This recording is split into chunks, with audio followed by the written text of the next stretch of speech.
Okay, Superman came out a couple days ago, and I think it's finally time we talk about the elephant in the room. Superman spoilers in 3, 2, 1, Ultraman has to be Bizarro. If you're still watching, I'm gonna assume that you already watched Superman and you know that Ultraman is just a clone of Superman. But the thing that got me is when Lex said he might be actually stupider than you. This has to be a Bizarro setup.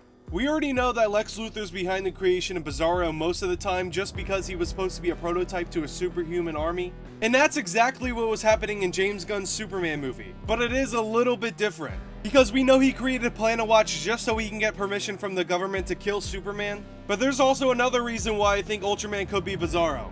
You remember when Superman was fighting Ultraman and he knocked him into that bus? And then that bus went into a black hole? What if it took Bizarro to that world where his powers are suppressed? Because we already know that All-Star Superman was a heavy inspiration on James Gunn's new movie. And in that world we're shown Bizarro World, where we see a couple of different Superman variants like Zabaro. So what if that black hole leads to that world? Or Superman feels bad and tries to find him later and then puts him in that world.